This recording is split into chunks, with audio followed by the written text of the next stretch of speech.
The Lord be with you. And with your spirit. A reading from the Holy Gospel according to Matthew. Glory to you, O Lord. Jesus said to his disciples, I tell you, unless your righteousness surpasses that of the scribes and Pharisees, you will not enter into the kingdom of heaven. You have heard that it was said to your ancestors, you shall not kill, and whoever kills will be liable to judgment. But I say to you, whoever is angry with his brother will be liable to judgment. And whoever says to his brother, Raka, will be answerable to the Sanhedrin. And whoever says, you fool, will be liable to fiery Gehenna. Therefore, if you bring your gift to the altar, and then recall that your brother has anything against you, leave your gift there at the altar. Go first and be reconciled with your brother, and then come and offer your gift. Settle with your opponent quickly while on the way to the court. Otherwise, your opponent will hand you over to the judge, and the judge will hand you over to the guard, and you will be thrown into prison. Amen, I say to you, you will not be released until you have paid the last penny. The Gospel of the Lord. Praise to you, Lord Jesus Christ.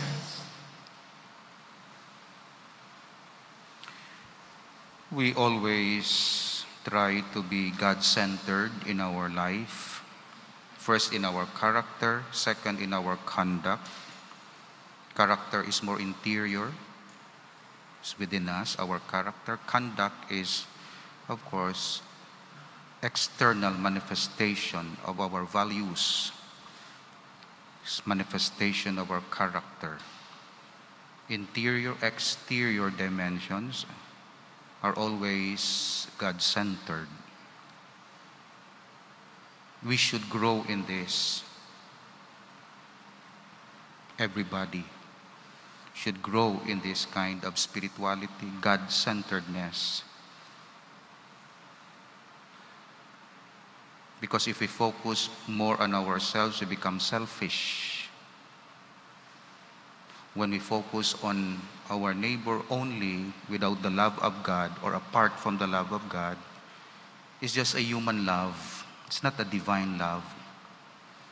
And it's very dangerous because you will sacrifice the love of God in the name of the love of humanity. And there are people who claim that they love humanity. They serve humankind, but they never love the Lord. If that is the case, it becomes dangerous because man, humanity, replaces God. And sometimes you can sacrifice other human beings for the sake of more human beings. And it's justified because you can sacrifice one life for the sake of two lives, for the sake of the love of neighbor. And that's very dangerous. That's why the Lord has given us the basis of the love. And in this order, love God first. And this love of God is shown in the love of neighbor. This is the greatest commandment. Love God. And the second is the offshoot, the result of the first. Love your neighbor. And the third is the offshoot of the second, as you love yourself. Love God, love of neighbor, and love of self. We show our love to God by our worship. That's why when we worship God, it's also love shown in worship, in offerings. For Catholics, in the holy sacrifice of the Mass. We show our love of God by reading His Word in the Bible, listening to His Word. And we show the love of God by our works, our Christian works, worship, word, work. Worship, word, work.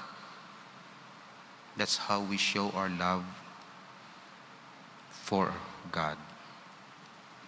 We continue to meditate on the guidelines, based on the guidelines of Spirago. We allow Spirago, our teacher in spirituality and catechesis, to lead us. And now we have come to another section. We finished virtues, sin, temptations, occasions of sin. This time another round on the 7 principal virtues and the 7 principal vices. Okay. First is humility. The humble man is he who acknowledges his own nothingness and the nothingness of all earthly things, and comports himself in accordance with this conviction. So humility is not immediately an act of humility in a given situation, but it's an attitude. And the attitude is described here. It is an acknowledgement of one's nothingness and the nothingness of all earthly things.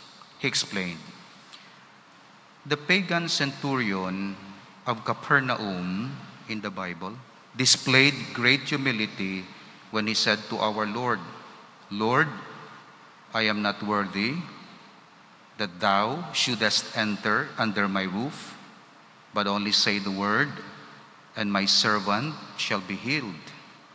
Matthew chapter 8, verse 8.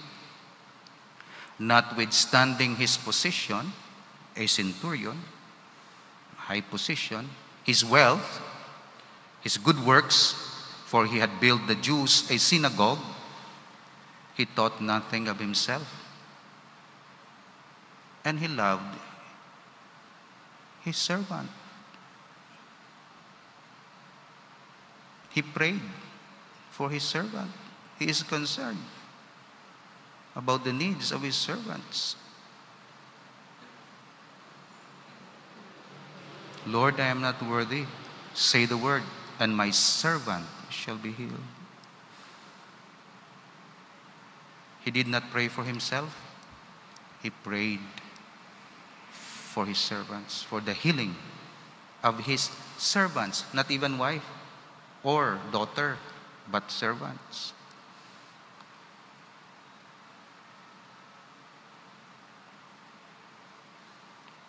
May mga tao nga ginapaobra lang nila ang ilang obrador para lang makaganansya. Bahala ka na. Si mama ko nga masakit, bahala ka dahi mo. Report lang di. Bata ako nagamasakit, bahala ka dahi mo na yung problema. Basta obrahi lang ang ginakobra mo. Na, muna ang attitude. Pero ang centurion lain. Humility is twofold. It consists in our understanding, so it starts in the mind, by which a man becomes conscious of his own abjection, and humility of the will, which causes him to manifest his consciousness in his conduct. He humbles himself and takes the lowest place.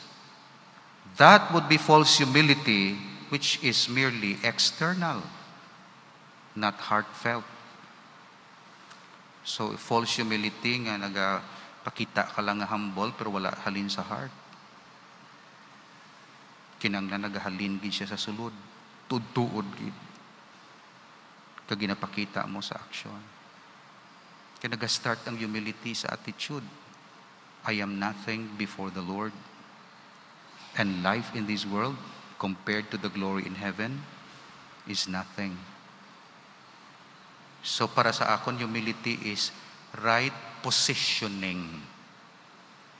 Ginaplastar mo ang imo kabuhi sang eksakto kung diin ka sa sinang sitwasyon. In relation sa Diyos, creature ka. In relation kay mama mo, child ka. In relation sa obispo mo, obedient ka nga pari. In relation sa imo wife, loving husband ka. In relation sa parokya, good Catholic ka. In relation sa obra sa kumbento, cook ka. Sekretarya ka. Kung hindi mo maplastar mo kaugalingon sa eksakto, abi mo paris priest ka, o abi mo obispo ka, o abi mo mas taas ka pa kay mama mo. Hindi na, why ka humility? Humility, ya, balaan mo kung diin ka permi. Ya, may istorya ako sini, Lord, ano ang akon nga posisyon sa sining amon relationship? Kag nag-act ka accordingly. Di naghali ng pride how. Member, mangibabaw pa sa presidente. Wala siya humility.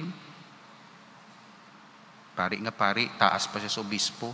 Kaya siya sa humility. Cook, mataas pa sa paris priest. Kaya siya humility.